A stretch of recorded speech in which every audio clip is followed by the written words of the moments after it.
It was a bright, sunny afternoon at a federal highway.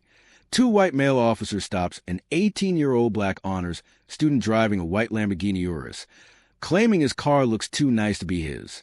He stays calm, shows his ID, then one of them suddenly yells, "He's harmed!" That single lie flips everything. Moments later, he's on the ground, accused without reason. But what they didn't know, his sister is the mayor, and she's not letting this slide. Before we dive into this story, let us know where you're watching from, and don't forget to like, share, and subscribe for more powerful human stories. This Lamborghini doesn't belong to someone like you, does it? Mitchell asked, his tone carrying a mix of disbelief and condescension.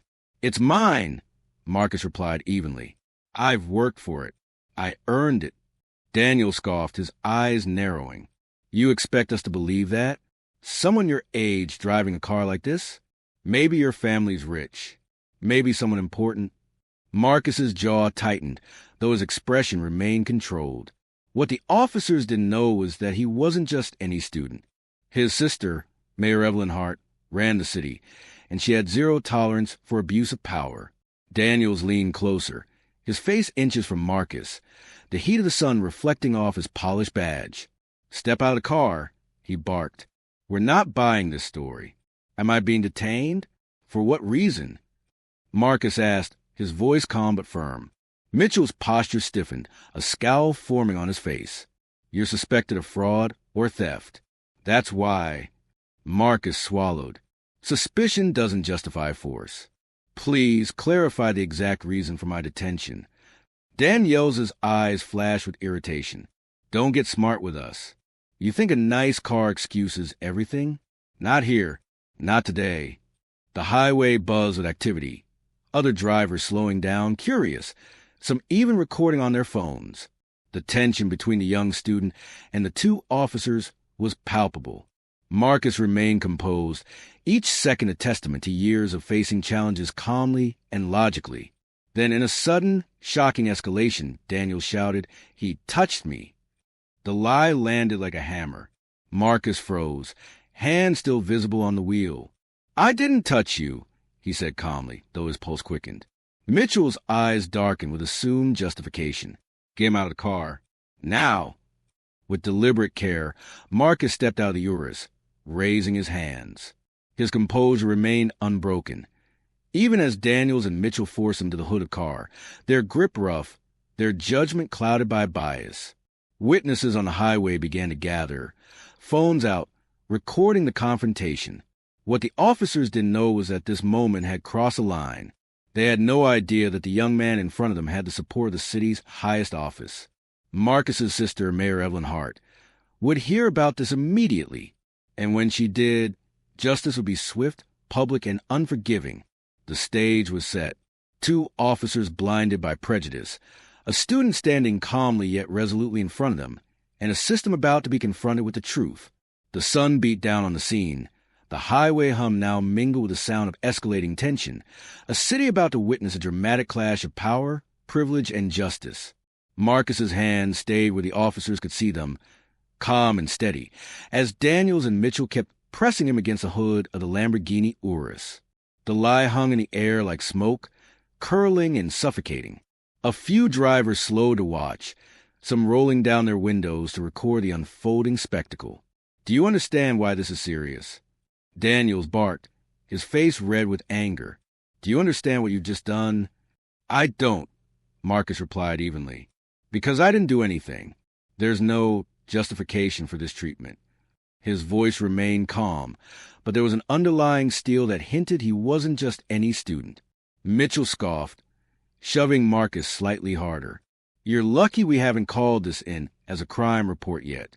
If you knew the trouble you're in," he let the threat hang, unfinished. "You're threatening me without cause," Marcus said. His brown eyes met Mitchell's cold blue ones, unwavering. "Do you know who I am?"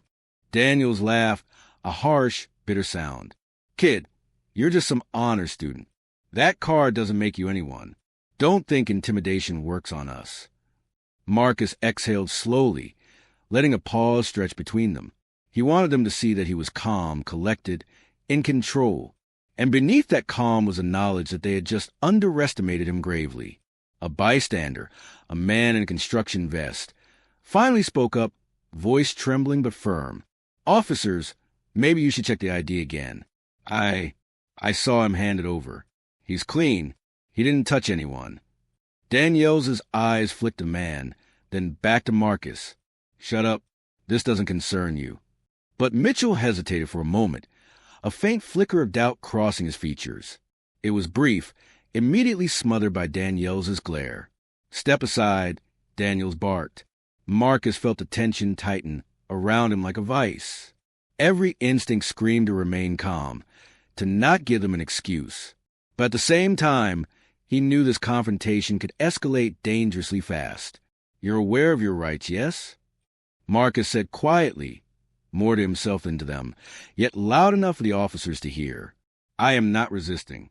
I am fully compliant. Yet I am being treated as though I've committed a crime. Is that correct?" Danielle's face twisted, a mix of frustration and disbelief. "You don't get to lecture us. Step out of the way, or we'll take more aggressive action." Marcus's lips pressed into a thin line, his mind calculating. He knew the moment would come when subtlety would no longer suffice. Aggressive action for what? For doing nothing? Mitchell's jaw tightened. He glanced toward the small crowd that had gathered, murmurs of confusion and shock rippling through them. Some were shaking their heads, others taking out phones, recording.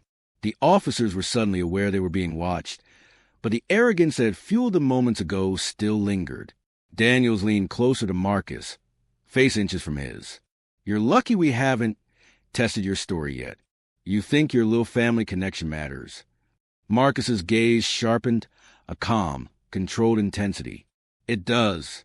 My sister runs the city, Mayor Evelyn Hart, and you've just made a very big mistake." Daniels froze, and for a fleeting moment, the weight of that statement hung in the air. Mitchell's eyes widened slightly, the faintest hint of recognition crossing his face. But pride and fear of losing face kept them both silent, unsure of how to proceed. "City mayor, huh?" Daniels muttered under his breath, almost dismissively, but the tension in his tone betrayed the truth. "You're bluffing."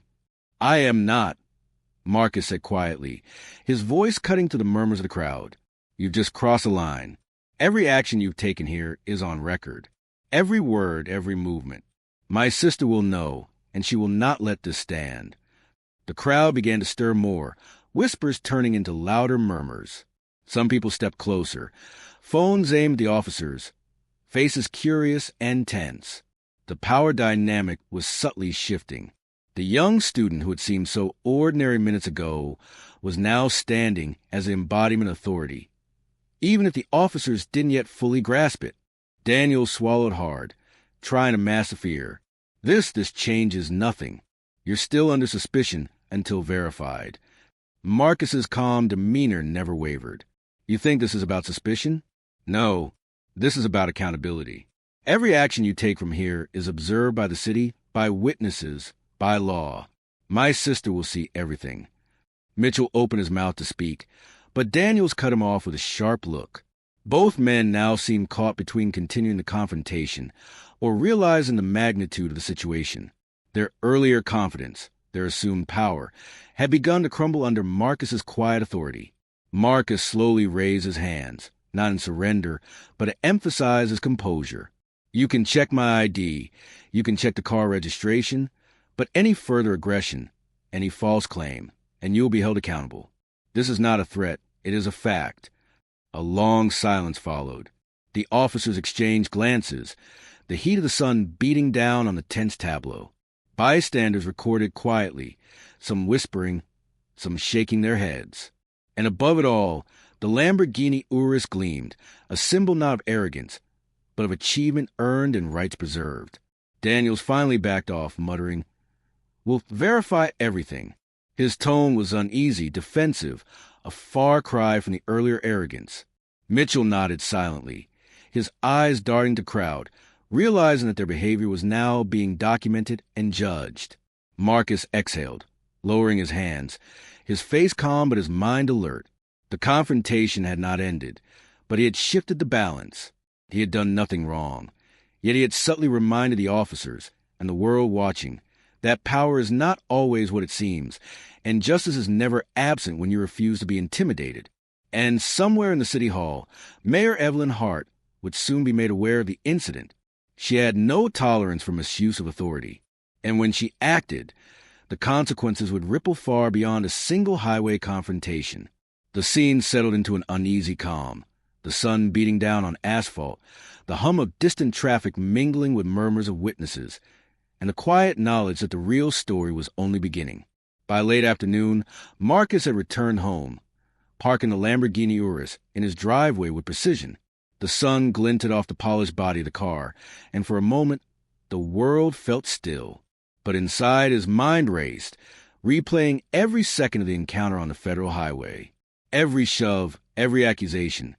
It had all been unnecessary, fueled by bias and arrogance. He pulled out his phone and immediately dialed City Hall. The line rang twice before a calm, professional voice answered. "City Hall, this is the mayor's office. How may I direct your call?" "This is Marcus Hart," he said, using his formal name. "I need to report an incident involving 2 federal officers on the highway. It requires urgent attention. I am confident the mayor will want to be informed immediately." There was a brief pause on the line, a hint of recognition. "Mr. Hart, thank you for calling. Please provide the details, and I'll ensure the mayor's office received them right away." Marcus recounted the incident carefully, every word deliberate, every moment clear.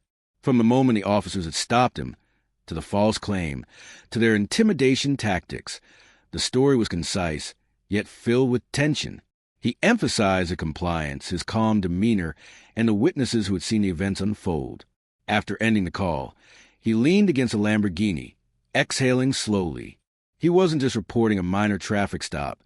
This was systemic abuse of authority, and he knew that if left unchecked, it could happen to someone else.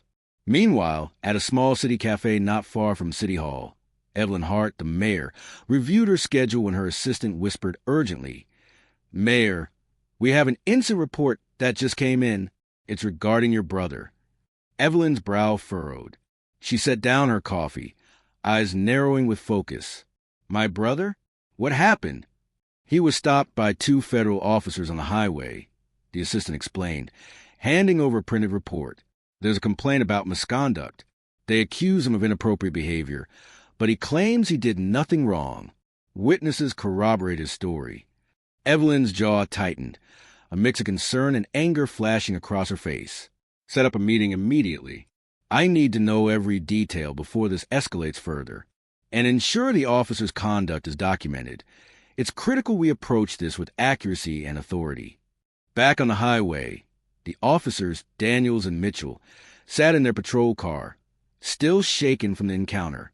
Daniels drummed his fingers on the steering wheel. "Did you see the way he handled that? Calm, unshaken, as if he knew something we didn't." Mitchell leaned back, uneasily adjusting his tie. "Yeah, I don't like this. We messed up, big time. That kid, he wasn't just any student. Did you notice? His ID, the way he mentioned his family. We might be in deeper trouble than we thought." Daniels exhaled sharply, the weight of accountability settling uncomfortably on his shoulders.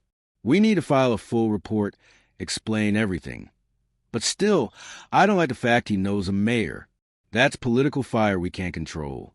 Meanwhile, Marcus prepared a detailed report of his own, documenting every word, gesture, and action that occurred during the highway stop.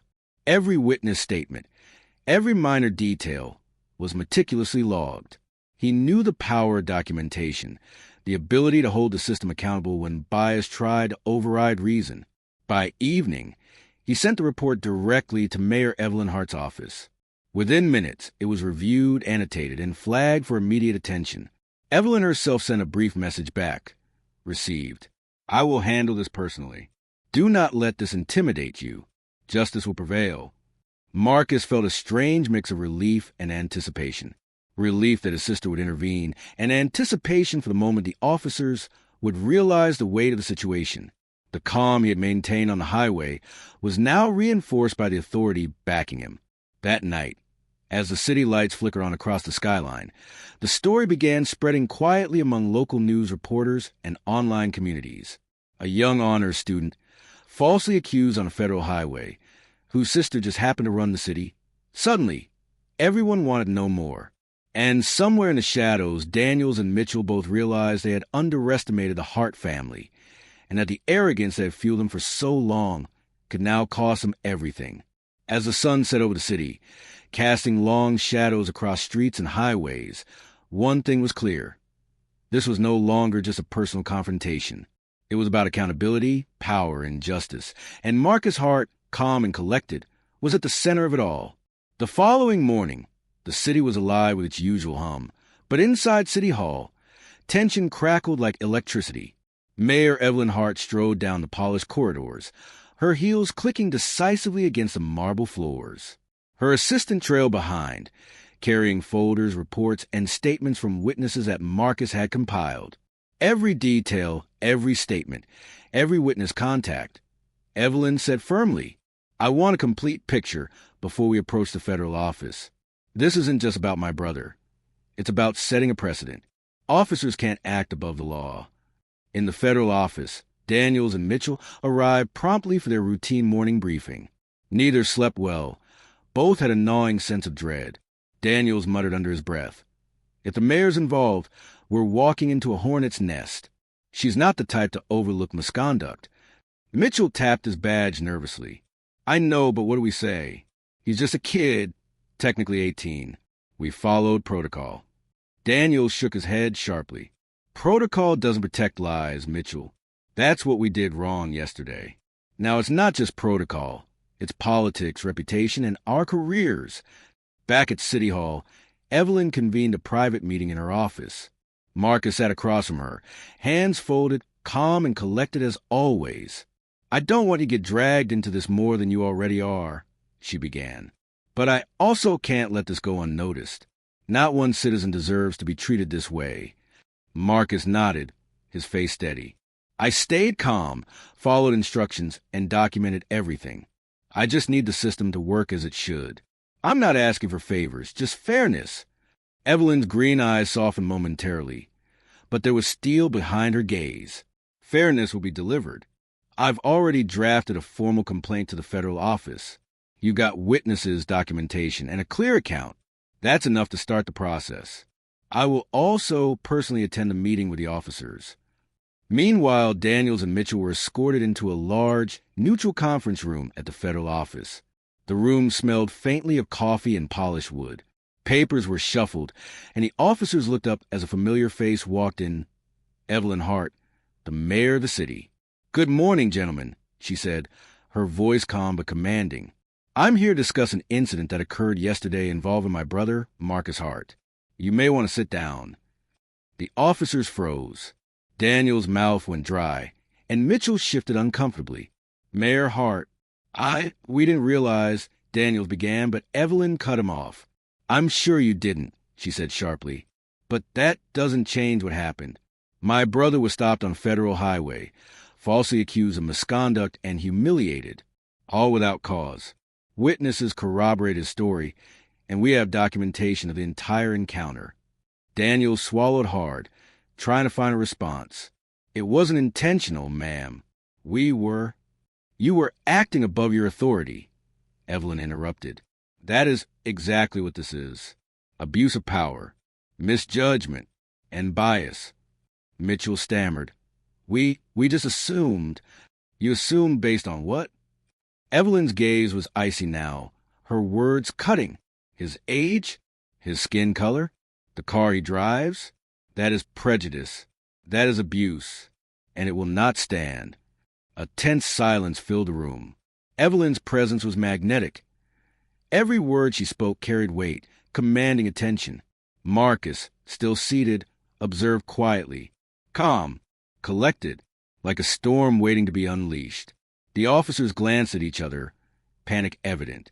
They had underestimated the Harts, underestimated justice, and underestimated the scrutiny that would come with bias and misconduct. Evelyn handed them each a folder. "These are statements, witness accounts, and photographic evidence. Review them, and I suggest you prepare for formal disciplinary hearings." Daniel's voice barely rose above a whisper. We understand, ma'am. Truly." Evelyn nodded once. I hope so. And let this be a lesson, not just for you, but for every officer who thinks they are untouchable. Bias has consequences. Abuse of power will not be tolerated. Justice is not negotiable. As the meeting concluded, the room buzzed with tension. Marcus finally spoke, his voice calm but firm. I didn't want confrontation. I just wanted fairness. Today, we begin correcting the wrongs that happen when people in power forget who they are accountable to. Evelyn placed a reassuring hand on her brother's shoulder. And we'll make sure the system knows that, too. As Daniels and Mitchell left the conference room, the weight of their actions pressed heavily on them. For the first time, they truly understood that authority without accountability is dangerous, and sometimes the consequences are unavoidable. Outside, the city carried on. Life continued, unaware of the storm that had been brewing just beyond the highway. But within the halls of power, change was quietly being set into motion. And Marcus Hart, calm, dignified, and resolute, had reminded the system that no one, even those in uniforms, stood above the law. The morning sun streamed to the large windows of the police headquarters, catching the polished floors and the metallic sheen of badges. Inside, Officer Grant and Officer Reynolds sat in the interrogation room, each fidgeting with their hands, trying to ignore the knot of dread in their stomachs. Their arrogant confidence in the day on the federal highway was gone, replaced by a gnawing anxiety. Across from them, seated calmly behind a large oak desk, was Captain Harold Jenkins, his gray hair neatly combed, short beard trimmed, and tired brown eyes observing them with measured intensity. The silence in the room pressed down on them like a heavy weight. They knew this meeting wasn't just procedural. It was personal. You realize the gravity of the situation, don't you? Captain Jenkins began, his voice low but sharp. A young man stopped on suspicion. Your accusations, the public outcry, it's not something we can overlook. Officer Grant shifted in his seat. Sir, we were just doing our duty. His car. It's not typical for someone his age, especially. He trailed off, unable to finish without sounding weak. Especially what? Captain Jenkins cut in, leaning forward slightly. Especially black? Especially privileged looking? Or were you simply trying to assert authority because you thought you could get away with it? Reynolds swallowed hard. We didn't mean to. Intent doesn't excuse misconduct, Jenkins said, his tone unwavering. You've been accused of racial profiling, abuse of authority, and creating a hostile situation on a federal highway. Citizens are scared. Videos have gone viral, and your actions are being scrutinized by the mayor herself. At the mention of her name, Grant's eyes widened. The mayor, she's involved? Yes, Jenkins replied, calm but unyielding. Her brother is a young man you accosted, and for what I understand, she doesn't intend to let this slide. Public relations aside, this is a matter of justice and accountability. The officers exchanged uneasy glances, realizing for the first time that their world had shifted. No amount of arrogance or routine procedure could protect them now. The federal highway stop that felt like a small power play had become a national incident. Meanwhile, the young man, Andre Carter, remained composed. Even though his day had been shattered by unnecessary force and humiliation, he knew that his sister, Mayor Evelyn Carter, had the means to ensure justice. He had seen firsthand how she handled crises with precision, intelligence, and firmness. Across town, Mayor Evelyn Carter was reviewing the footage herself. Her piercing green eyes were calm but sharp, taking in every angle of the encounter. She could feel her blood pressure rising, not of fear, but at the audacity of the officers who thought their badges made them untouchable. She drafted an immediate statement for the media, making it clear that no citizen, no matter their age or background, would face harassment on her watch. Humiliating would be held accountable, and he would ensure that no one else would have to endure what he had.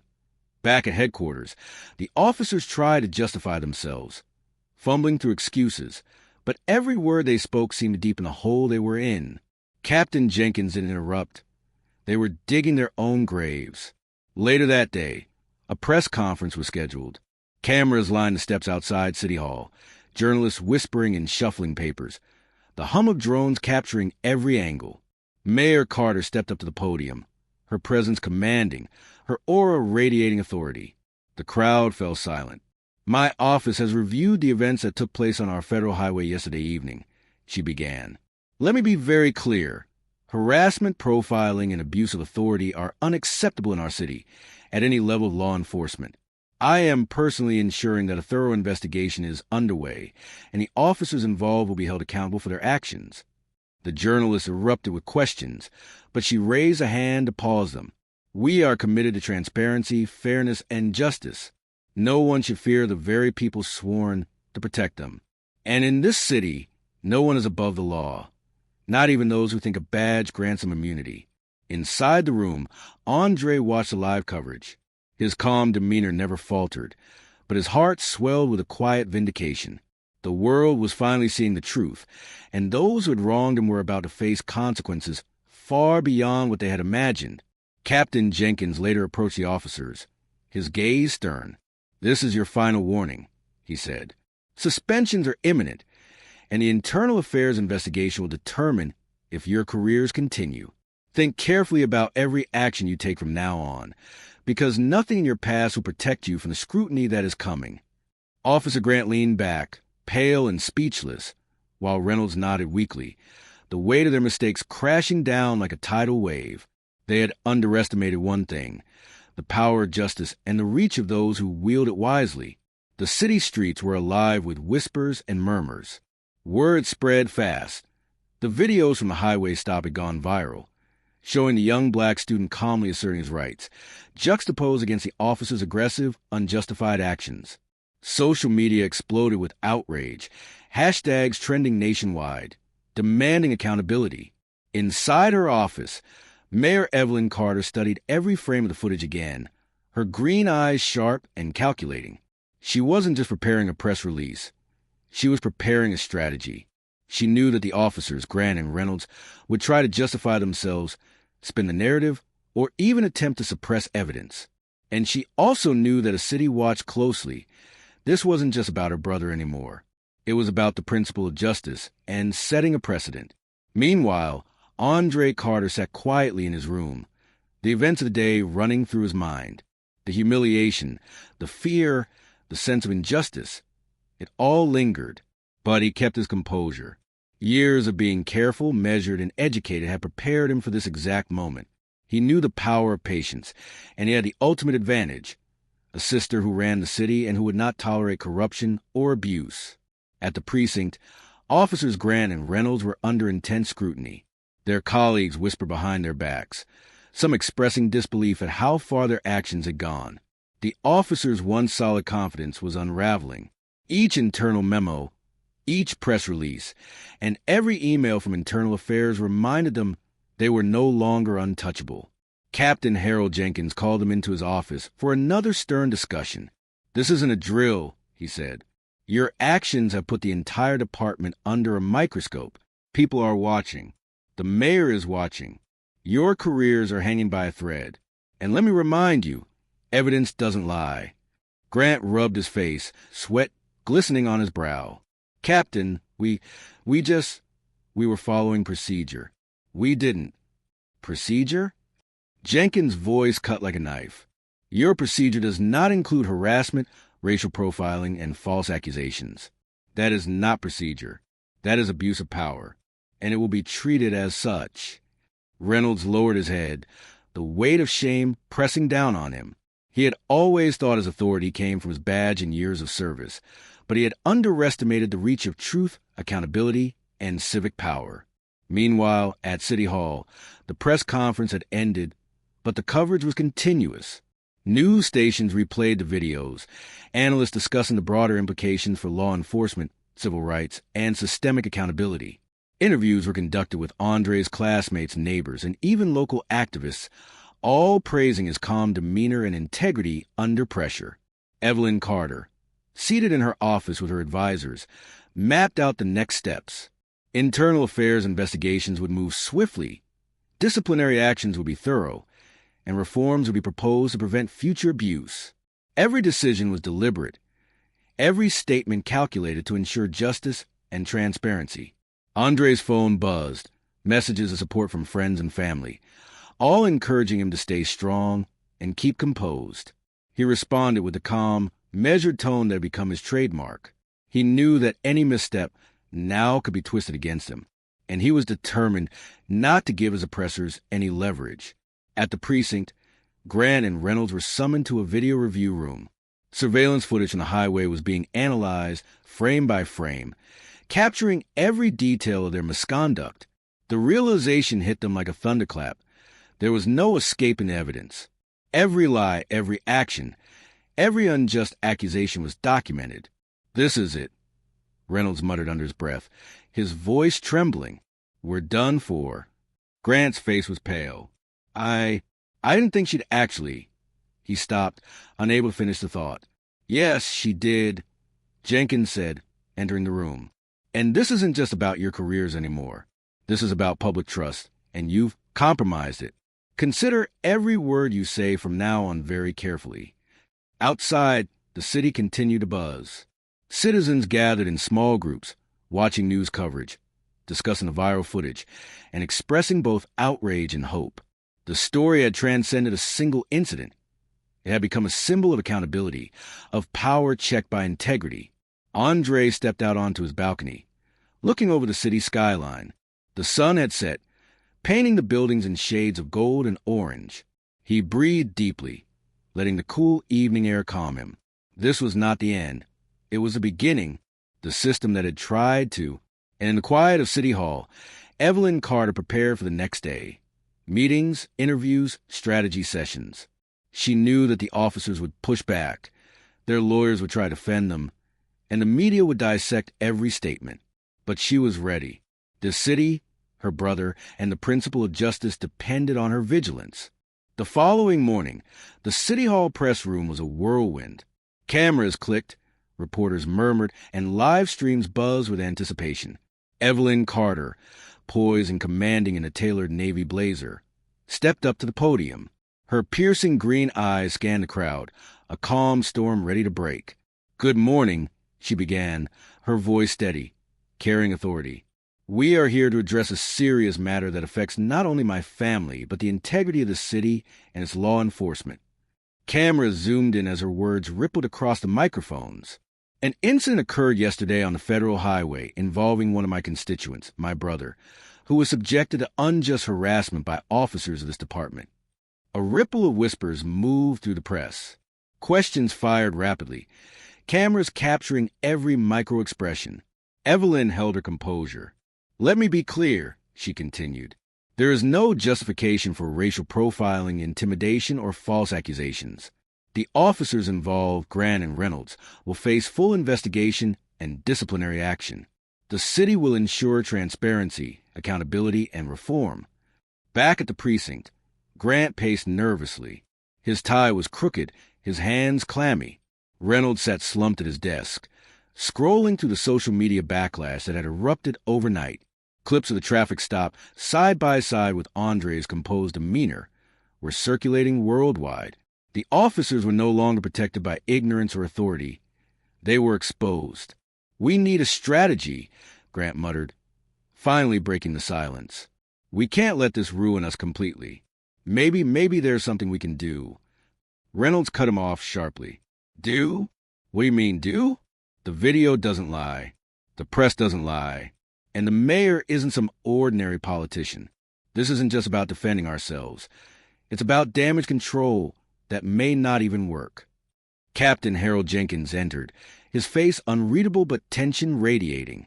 "This isn't about damage control anymore," he said. "This is about accountability. I expect full cooperation with internal affairs. Every statement you make will be scrutinized, every motion recorded. And let me remind you again, this isn't just your career on the line. It's public trust." Meanwhile, Andre Carter prepared for his own appearance before the City Council's Oversight Committee. He dressed sharply, a crisp white shirt under a subtle gray blazer, exuding calm confidence. His mind raced with anticipation. This was the moment to not just defend himself, but to demonstrate the systemic changes necessary to prevent abuse like he had endured. At the council chamber, Evelyn briefed the members and advisors on every detail: surveillance footage, witness testimonies, procedural violations. "We have to ensure that the investigation is airtight," she said, her tone commanding. "The officers must be held accountable, and we need to show the public that power comes with responsibility." As Andre entered the chamber, whispers followed him.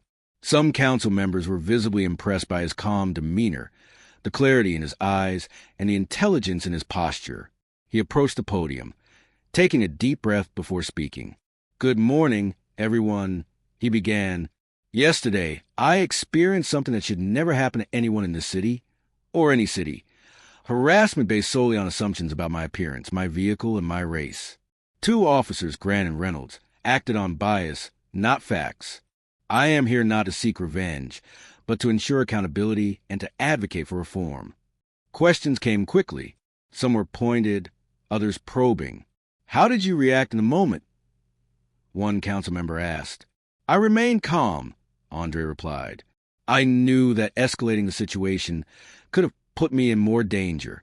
I complied with every reasonable request, showed identification, and trusted that the truth would eventually surface."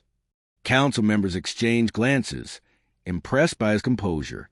Another asked, "Do you think this is an isolated incident or part of a broader issue?" Andre's voice hardened slightly, but remained measured. "While I cannot speak for all officers, the systemic issues within law enforcement need to be addressed. Bias, conscious or unconscious, cannot dictate actions that harm citizens. Accountability must be enforced at all levels."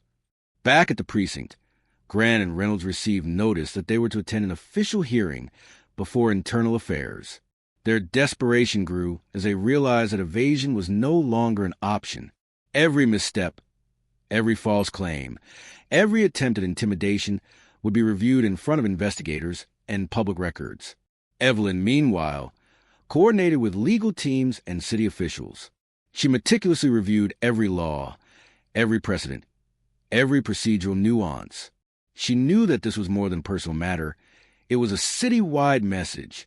Misuse of power would no longer be tolerated. The media covered every development, framing Andre's experience as both an individual story of courage and a larger commentary on law enforcement accountability.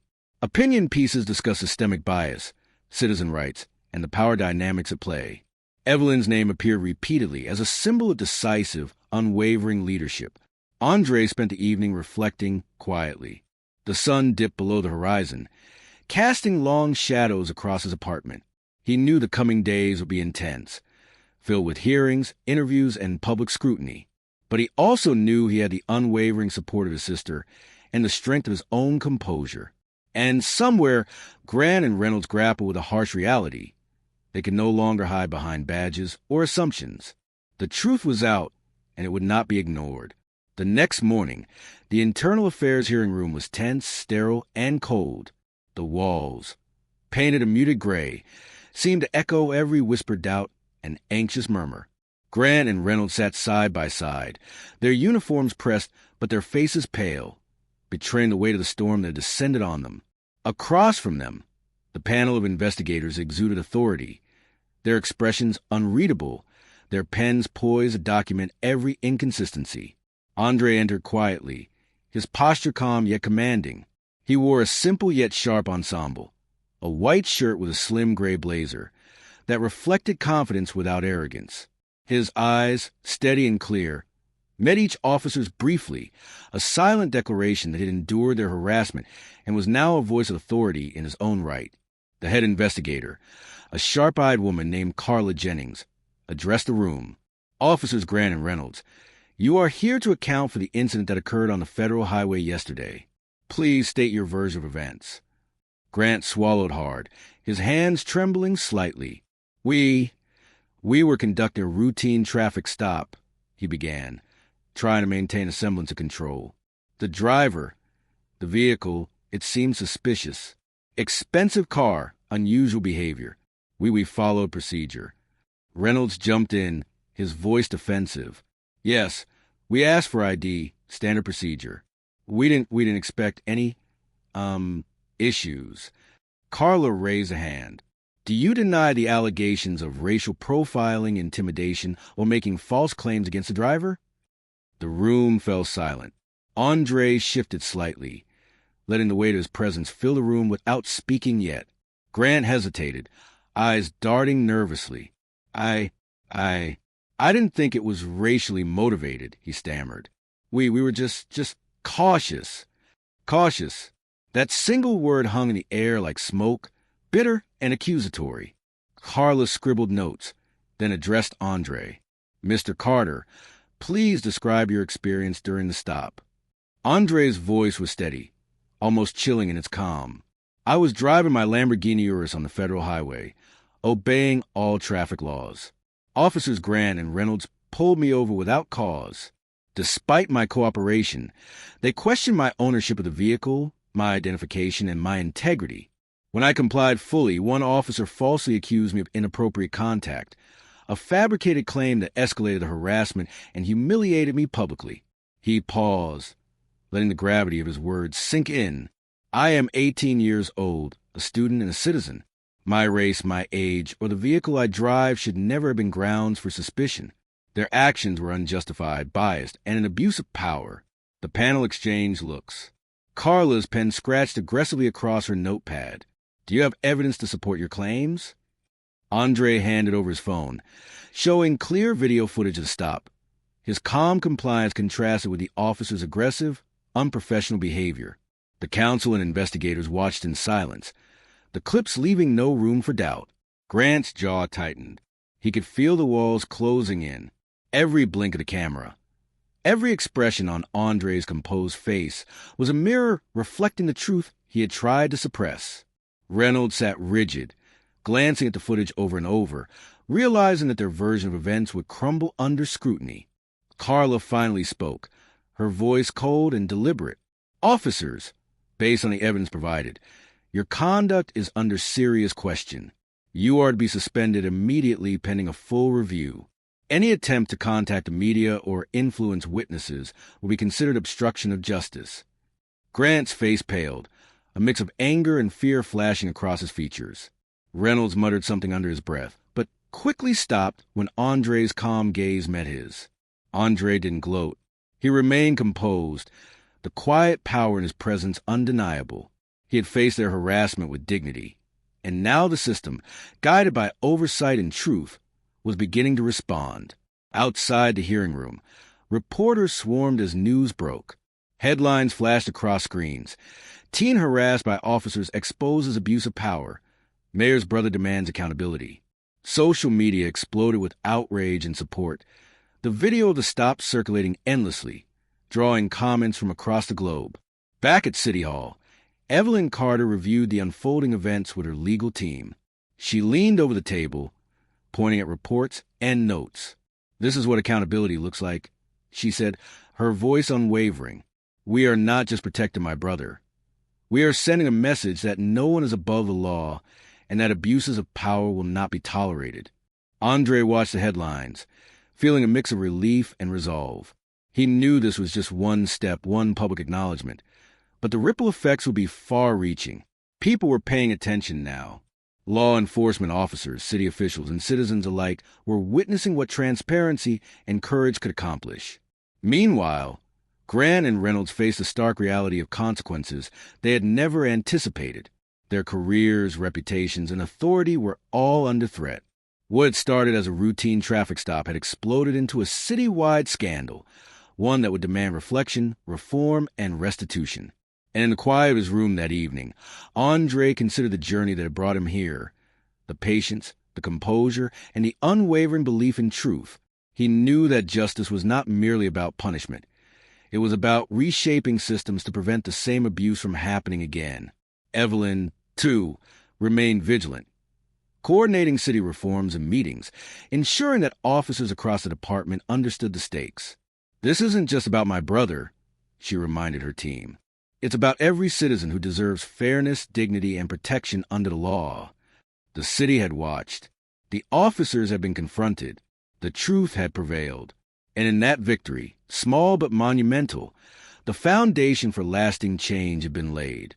The morning sun cast long shadows across the city as journalists, activists, and curious onlookers gathered outside City Hall. Cameras clicked, microphones waved, and reporters shouted over one another, capturing the tension of a city bracing for accountability. Andre arrived quietly, flanked by Evelyn and her legal team, his calm presence a stark contrast to the frenzy around him. The crowd whispered, some offering words of support, others craning their necks to glimpse the young man whose composure had already made waves nationwide. Inside, the city council chambers were packed.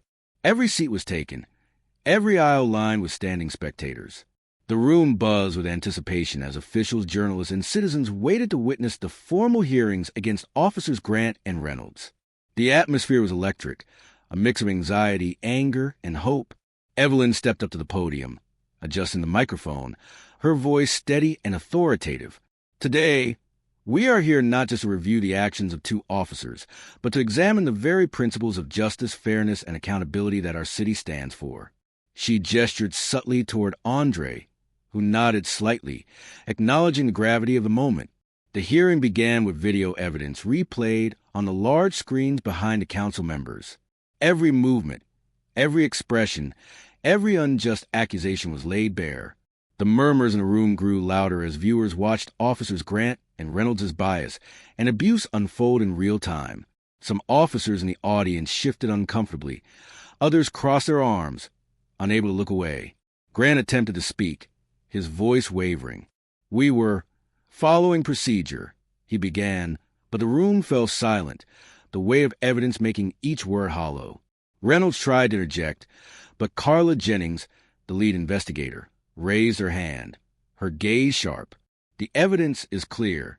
Your actions were motivated by bias, not procedure. Your conduct undermines the trust of the community and the oath you swore to uphold." Andre took the stand next, his calm voice commanding attention. "I was an 18-year-old student driving my vehicle along a federal highway. I complied with every request. I did not provoke, threaten, or resist.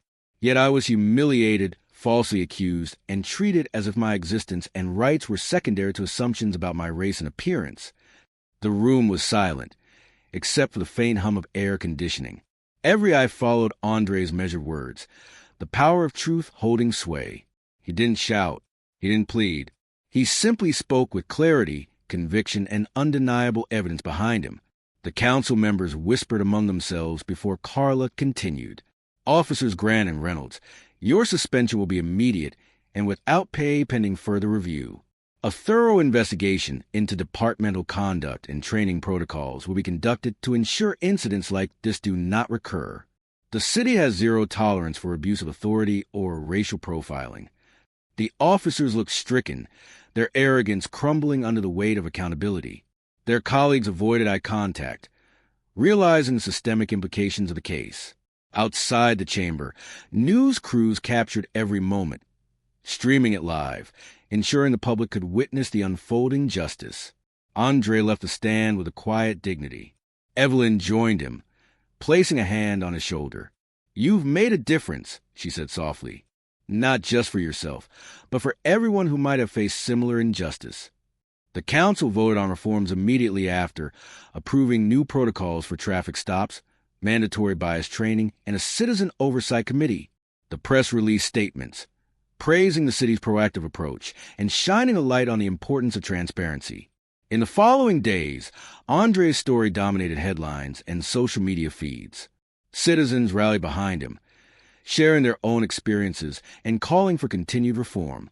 Schools, community centers, and local organizations invited him to speak, not as a victim, but as an advocate for justice and fairness. Grant and Reynolds faced formal disciplinary actions. Their careers, once secure, now teetered on the edge of termination. Legal consultants advised them on potential consequences, but public outrage and undeniable evidence left little room for defense. Their peers debated quietly, realizing that complicity and silence were no longer acceptable. Andre reflected quietly one evening on the journey that had brought him here, from the tense highway encounter to the city council hearings and public acclaim. He knew the victory was not just personal. It was systemic, a small but powerful shift in how authority and accountability would be perceived in the community. Evelyn continued her work as mayor, leveraging the case to champion broader initiatives, reforming policing policies, strengthening community oversight, and promoting inclusivity across city departments. Andre, once a quiet student, now held a platform and voice that resonated far beyond his age or years of experience. The city had witnessed the fallibility of unchecked power and the rise of integrity, courage, and truth, and in that revelation, both hope and vigilance were born. The story of a young man with a Lamborghini Urus, falsely accused yet unbroken, became a symbol, proof that standing firm, armed with truth, could inspire change that reached far beyond a single encounter on a sunny afternoon. The city had transformed in subtle but meaningful ways in the weeks following the high-profile case. Traffic stops were no longer routine exercises in intimidation. Officers now approached their duties with heightened awareness of bias, and community members were no longer afraid to question authority. Andre walked down the same streets where his life had almost been derailed, now greeted by nods, smiles, and occasional waves from citizens who recognized him from the news. His Lamborghini Urus, once a point of contention, now symbolized resilience rather than privilege, and he drove with a quiet dignity, aware that perception could no longer define his worth. At City Hall, Evelyn convened a public forum to address ongoing reforms, inviting citizens, law enforcement, and civic leaders to share their perspectives. The room buzzed with energy, a mix of hope, skepticism, and anticipation. "We've taken concrete steps," Evelyn began, her voice firm yet warm. "But real change requires continuous engagement from all of us. Accountability is not a one-time event. It's a commitment, every single day." She gestured toward Andre, standing beside her. "And those who experience injustice must know their voices will be heard. We must not fail them as a city, as a community, or as citizens of the society." Andre stepped forward, his calm composure commanding attention without demanding it. "I was an ordinary student, living an ordinary life. But the extraordinary moments came from standing firm, speaking truth, and not allowing fear or intimidation to dictate my actions. No one should have to face what I faced, and yet too many do every day. Change is possible, but only when we refuse to be silent in the face of injustice." The room erupted into applause, some standing, others wiping tears from their eyes, all feeling the gravity of his words. Meanwhile, Officers Grant and Reynolds had been reassigned, pending final disciplinary reviews. Their colleagues whispered in the hallways, many admitting privately that they had underestimated the power of accountability and public oversight. The police department's leadership issued statements reaffirming their commitment to fairness and transparency, while also emphasizing the importance of cultural sensitivity and empathy in law enforcement. Community leaders commended the move, noting that the city's approach would likely become a model for other municipalities. In the days that followed, Andre continued his life as a student, balancing classes, community engagements, and personal reflection. He had become a quiet symbol of justice, a reminder that authority is accountable, and that courage is not measured by age or stature, but by the willingness to stand against wrongdoing. News outlets, social media pages, and local forums shared stories of his journey, and messages poured in from citizens expressing gratitude, solidarity, and newfound hope in the system. Evelyn used the momentum to push further initiatives, increase funding for education, youth mentorship programs, and a task force dedicated to preventing discrimination in municipal operations. Andre occasionally accompanied her to speak at schools and community centers, sharing his experience as both a cautionary tale and an inspiration. Children and teenagers listened intently, many seeing a reflection of their own potential in the story, and adults nodded, inspired to challenge complacency and bias wherever they encountered it. The former officers, facing the consequences of their actions, learned harsh lessons about privilege, prejudice, and the long shadow of misconduct. Their personal reputations suffered irreparably, and they were forced to confront the reality that authority carries responsibility. Attempts to defend themselves in public forums fell flat, as evidence and eyewitness accounts left no room for manipulation or denial. The city watched closely, its citizens emboldened, knowing that silence or complicity would no longer be tolerated. Andre's life, though forever altered by the incident, found new balance. He continued to pursue his academic goals, but he also embraced his role as an advocate, a witness, and a symbol. Every day, he reminded himself and the community that courage is not the absence of fear, but the decision to act righteously in its presence.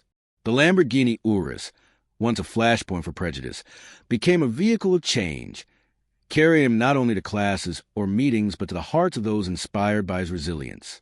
In quiet moments, Andre reflected on the journey from the sunny federal highway that threatened to derail him to the chambers of City Hall, where justice was delivered. He knew the fight for fairness was ongoing, not confined to a single day, a single encounter, or a single policy change. It was the sum of countless small acts of courage, the willingness to challenge assumptions, and the collective effort of citizens and leaders committed to a vision of equity. The city, once simmering with distrust and skepticism, now felt a subtle shift in its atmosphere. Conversations changed, attitudes evolved, and a renewed sense of accountability and justice permeated civic life. Residents felt seen, heard, and empowered. Leaders approached their roles with humility and awareness, and Andre, the young student whose life had been almost upended by bias, became a quiet but enduring beacon of hope and change. As the sun set over the city skyline, casting golden reflections over glass towers and tree-lined streets, Andre drove home, feeling a sense of peace he hadn't known before. He understood now that resilience, integrity, and courage had a power far greater than fear, prejudice, or wealth. He knew his story was not merely about confrontation or victory. It was about the enduring strength of truth and justice, and the impact one person could have when they refused to be silenced. From that sunny afternoon on the federal highway to the citywide reforms and public recognition, Andre's journey became a testament that even against systemic prejudice, courage and perseverance could ignite change, inspire a community, and leave a legacy that extended far beyond the individual. The story of the young man, his Lamborghini Urus, and the mayoral sister became etched into the city's consciousness, a story of justice triumphing over arrogance, discrimination, and abuse of power. The city had changed, but so had Andre, and in that transformation, both he and the community discovered a truth, that standing up for what is right, even when the odds are stacked against you, has the power to reshape not just a life, but an entire society.